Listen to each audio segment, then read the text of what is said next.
Students, welcome to my YouTube channel. Last class में हम लोग ने क्वेश्चन नंबर 10 तक कंप्लीट किया था। आज हम लोग 11 से करेंगे। How does the mermaid live in the sea. तो इसका भी क्वेश्चन एक्सरसाइज में नहीं है, इसका आंसर मैंने लिखा है। इसका आंसर होगा the mermaid live in deep sea, they live in the open ocean and prefer temperate water temperatures. उसके बाद जो नेक्स्ट क्वेश्चन नंबर 12 है, Amanda has been instructed not to do certain things, write two sentences to mention the two things she is asked not to do। तो हम लोग ऐसे करके start करेंगे। The two things that Amanda asked not to do are don't bite her nails, to not to be so moody। उसके बाद question number 13, what is a mermaid, how or what would Amanda do if she were a mermaid। तो what is a mermaid, इसका question जो है वो exercise में नहीं है, और what would Amanda do if she were a mermaid, ये आंसर इसका क्वेश्चन डायरेक्ट एक्सरसाइज में है। तो व्हाट इज़ ए मरमेड ये मैं आप लोग को बता देती हूँ। A mermaid is an aquatic creature with the head and upper body of a female human and the tail of a fish। उसके बाद जो क्वेश्चन है, question number 14, how did Belinda and her pets behave when they saw the pirate climbing on the window. Belinda उसके pets ने कैसे behave किया था जब उन लोगों ने पायरेट को उसके विंडो पर चढ़ते हुए देखा था। ये मैंने 2019 के पेपर में आप लोग को आंसर दे दिया था। जिन लोगों ने नहीं देखा होगा वो 19 का पेपर देख लीजिएगा। उसके बाद A B section finish. Section C 15 number question का ए जो है, who is Fowler, give a description of his meeting with अजेबल।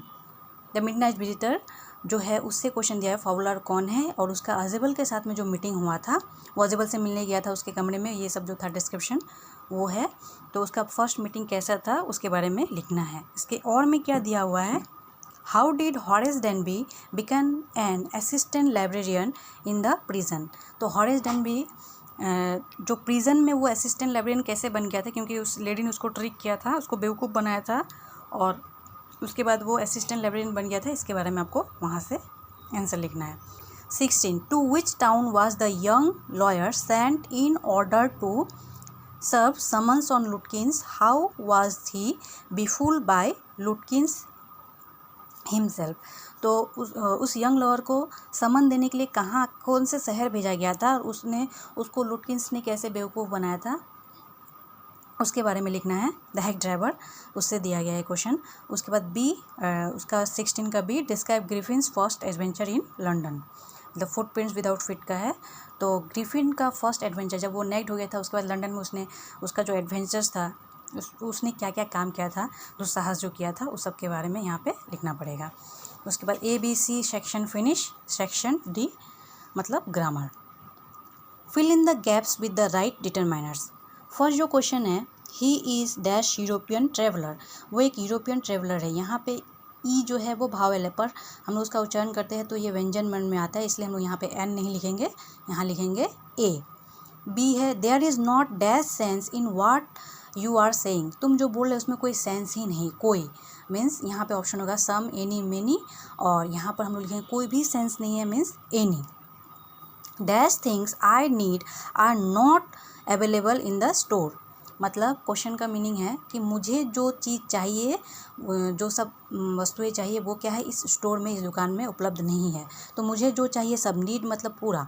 तो हम लोग को पता है इसका ऑप्शन होगा few, a few, the few. तो पूरा का मतलब होता है द फ्यू, इसलिए हम लोग आंसर लिखेंगे the few. How dash money do you need, तुम्हें कितने पैसे चाहिए, ये अनकाउंटेबल है तो अनकाउंटेबल डिटरमिनेंट्स मतलब मच लिखेंगे। How much money do you need. उसके बाद 18 number, fill in the blanks with the suitable prepositions from the choices given in the brackets.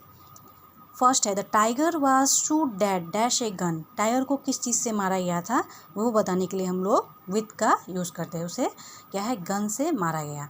Virtue consist dash speaking the truth. Virtue जो होता है किसी का सफलता होता है या किसी का जो उन्नति होता है वो किस चीज़ पर निर्भर करता है, सच बोलने में। तो हम लोग क्या यहाँ पे ये इन भी परफेक्ट है और ऑफ भी, तो यहाँ पे इन और ऑफ दोनों में से कोई लिख सकते हैं।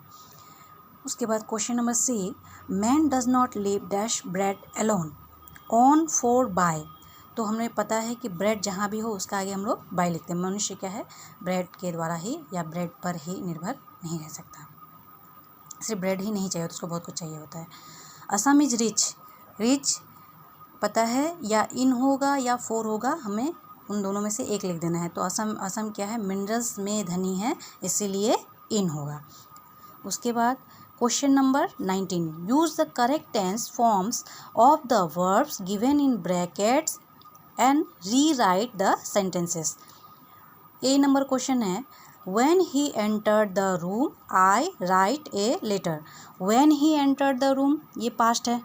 जब वो कमरे के अंदर आया था तो मैं लिख रहा था या लिख रही थी।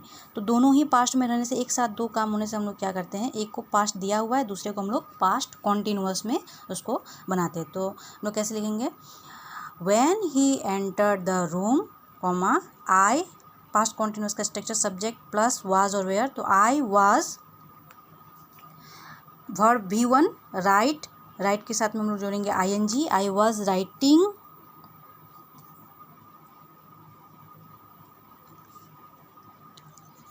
अ letter. Finish. Question number B, the train arrive before we reach the station. Train पहले ही पहुंच गया था हम लोग के स्टेशन पहुंचने से पहले। ये पास्ट में दिया हुआ है, मतलब पास्ट में दो काम हो रहा है, पर एक काम जो है वो पहले हुआ उसके बाद हम लोग पहुंचे। ट्रेन पहले पहुंचा उसके बाद हम लोग पहुंचे। तो इस तरह का जो सेंटेंस होता है, तो एक तो पास्ट में दिया हुआ है, सेकेंड वाले को मतलब जो काम पहले हुआ उसको हम लोग पास्ट परफेक्ट में बनाते हैं। तो कैसे लिखेंगे, the train subject plus had, the train लिख के द ट्रेन हैड, अराइव का third form V3, the train had arrived before we reached the station. Next question, question number 20, change the form of narration of the following. He said to me, why did you buy this book? He said to me, why did you buy this book? ये interrogative sentence है और दोनों ही मतलब reporting verb और reported speech दोनों ही past में दिया हुआ है। तो हमें पता है कि अगर दोनों साइड पास्ट में हो तो उसको हम लोग पास्ट परफेक्ट में इसका इनडायरेक्ट नेशन बनाते हैं। तो ही सेड टू मी, क्योंकि इंटरोगेटिव क्वेश्चन है इसलिए हम लोग लिखेंगे ही सेड टू हो जाएगा आस्क्ड मी। ये WH वर्ड है तो व्हेन वैसे ही हम लोग लिख देंगे। डिड को हम लोगों ने छोड़ दिया, हम लोग सब्जेक्ट के ऊपर जाएंगे। एक कौन है, मी हो जाएगा आई, हम लोग का सब्जेक्ट मिल गया, subject plus had past perfect में, तो आई हैड, और V3 मतलब बाई का third form bought, when I had bought. उसके बाद हमें क्या करना है, यहाँ पर बॉट के बाद डैट लिखना है, डैट बुक, दिस का डैट, क्योंकि ये डायरेक्ट नरेशन है, इनडायरेक्ट का जब करेंगे तो बहुत सारे चेंजेस होते हैं, तो दिस का डैट हो जाता है। उसके बाद क्वेश्चन नंबर इसका B, the old man asked me not to waste time gossiping. ये क्या है, ये है हमारा इम्पेरेटिव सेंटेंस, जिसमें क्या है उस बूढ़े आदमी ने सलाह दिया है कि मुझे अपना समय बातचीत में व्यर्थ नहीं करना चाहिए, बिताना नहीं चाहिए। तो इसमें कैसे होगा, क्योंकि ये इनडायरेक्ट नरेशन दिया है तो डायरेक्ट लिखेंगे the old man said to me, यहाँ पे कॉमा इन्वर्टेड कॉमा स्टार्ट। जो नॉट टू रहता है उसका क्वेश्चन जब हम बनाते हैं तो उसको कैसे लिखते हैं, don't waste time gossiping, inverted comma close, don't waste time gossiping.